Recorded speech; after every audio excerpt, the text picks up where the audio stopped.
तो भाई जरा आवाज जो होना जरूरी है कि देख लो ये गुलदस्ता बना है कि नहीं। यहाँ मुस्लिम भी है, ब्राह्मण भी है, ठाकुर भी है, बैर भी है, पाल भी है, प्रजापति भी है, जाट भी है, गुजर भी है, हर समाज के लोग हैं। तभी असली गुलदस्ता यहाँ दिख रहा है। इस बात का याद रखिएगा, यही हमारे महापुरुषों की सोच है। आज मैं आपको ये बात अपने दिल की गहराई से मुबारकबाद देते हैं। थोड़ा सा पीछे ये जन्मदिन हमने हर चुनाव को देखा है। हर चुनाव के बाद, हर जन्मदिन के बाद चुनाव होता है। आप किसी भी, आप लोकसभा दे लो, विधानसभा दे लो, ये तो नगर पालिका भी चुनाव में था।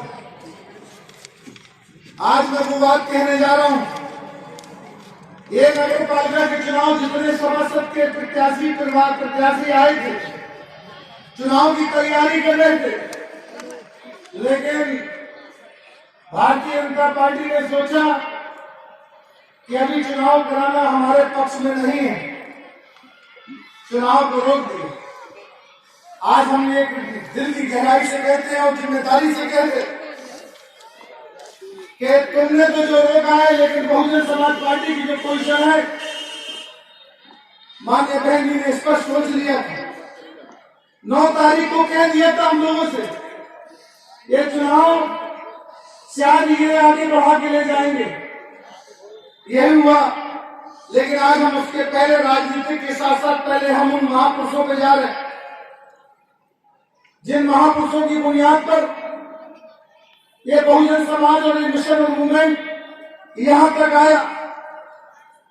आपको शायद मालूम है, कुछ बहुत से लोगों ने पढ़ने के माध्यम से, सुनने के माध्यम से, बाबा साहब के बाद इस मिशन और मूवमेंट को मानव काशीराम साहब और बहन जी ने आगे बढ़ाने का काम किया।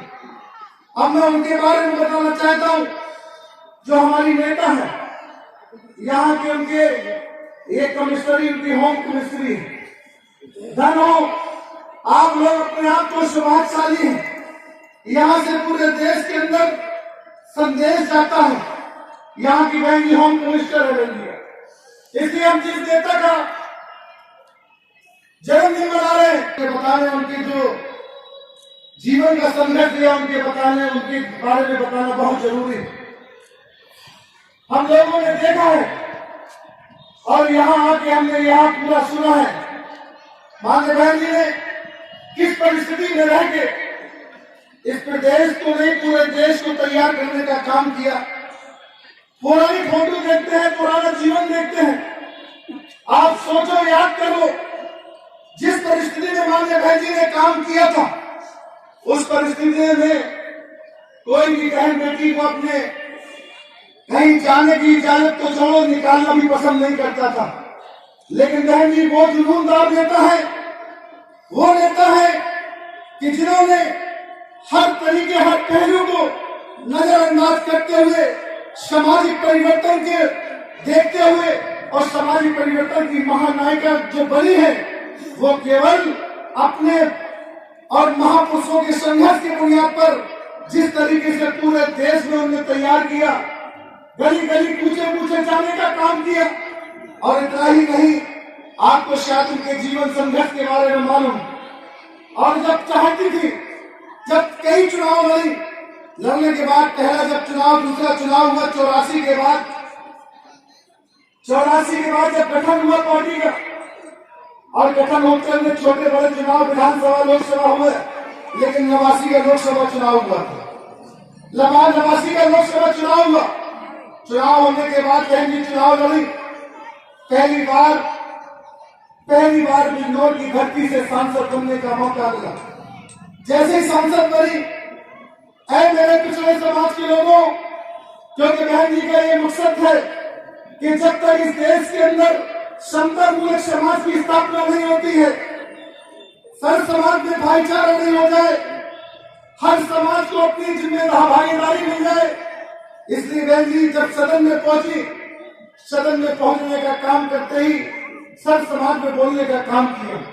इतना ही नहीं, जब बोलने का काम किया तो बोलने के साथ साथ उसी समय मंडल कमीशन की रिपोर्ट लागू नहीं हो रही थी, और जब लागू नहीं हो रही थी मंडल कमीशन की रिपोर्ट, तो आपको मालूम है यहाँ बीपीसी की सरकार थी। वीपी सिंह की सरकार थी, अहमद की सरकार थी, लेकिन बहन जी ने कहा वीपी सिंह को यह मालूम था कि हमारी अहमद की सरकार है, अहमद की सरकार हमारी जमीन ज्यादा लंबे समय नहीं चल पाएगी। उन्होंने सोचा कि बीएसपी के 3 सांसद हैं, इनसे हम बातचीत करें, शायद हमारे समर्थन देकर हमारी सरकार बचा ले। बहन जी ने सबसे पहले मानवर काशीराम साहब को वीपी सिंह ने फोन किया और उन्होंने कहा कि आप हमें समर्थन दे दो, जो भी आप मंत्रालय चाहो, जो भी चाहते हो वो ले लो। फिर बहन जी से बात करी कि आप समर्थन दे दो, जो भी चाहते हो वो ले लो।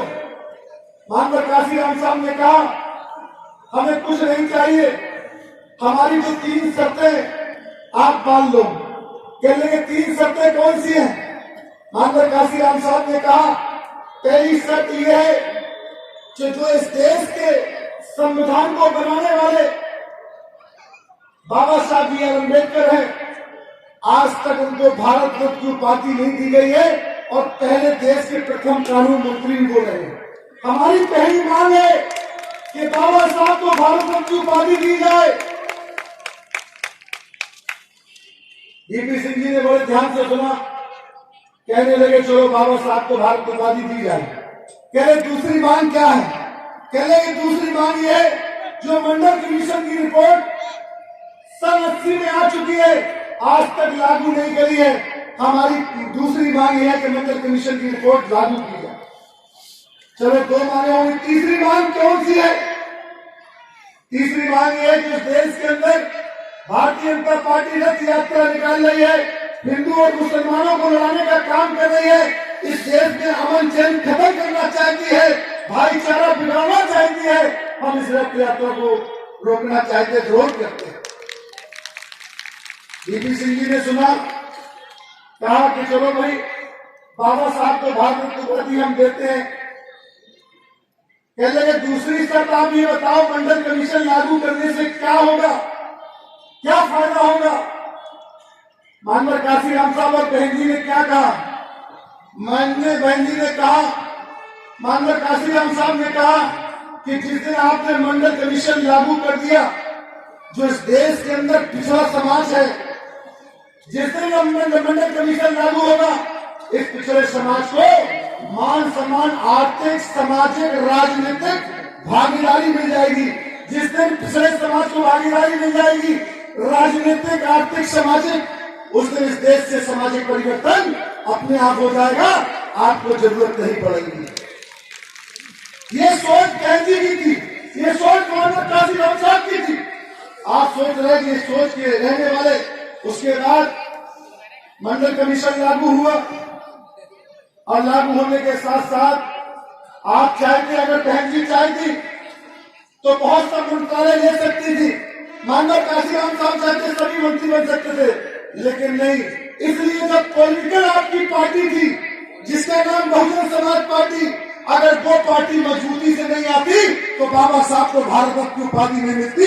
इसलिए आपको अपनी पार्टी को मजबूत करने के लिए जब बहन जी ने अपना जीवन अर्पण कर दिया आपके बीच में, तो आपको कहीं न कहीं अपनी पार्टी को बढ़ाने के लिए आज से संग्राम लेके जाना पड़ेगा। इतना ही नहीं, बहन जी 89 में सांसद बन गई थी। अगर चाहती है, किस बहन बेटी की इच्छा नहीं होती हम अपना परिवार बसे, लेकिन बहन जी ने कहा हमारा परिवार बहुजन समाज है। हम जब संत समाज की बात कर रहे, हम उस पहलू पे चलने वाले हैं। 95 में मुख्यमंत्री बन गई थी, जैसे मुख्यमंत्री बनी, शपथ लेते ही आपको मालूम होना चाहिए कि जैसे ही शपथ ली, जितने भी प्रदेश में अपराधी किस्म के लोग थे, या तो प्रदेश के बाहर हो गए थे या तो फिर जेल के अंदर अपने आप पहुंच गए थे, पहली शपथ लेते ही। इतना ही नहीं, जब दूसरी शपथ ली तो लोगों को आहट हो गई थी कि आप बहन जी कुछ ना कुछ करती हैं। इसलिए मेरे सर्व समाज को भागीदारी देने का काम माननीय बहन कुमारी माइती जी ने किया। जब चौथी सरकार बनी, चौथी सरकार में आपको मालूम है कि जो शहरी मकान दिख रहे हैं, मानव शहरी काशीराम योजना के तहत ये भी किसी और ने बनाई। अपनी सरकार में बहन कुमारी मायावती जी ने अपनी सरकार में ये पूरे मामले काशीराम साहब के नाम से मस्जिद बनाने का काम किया।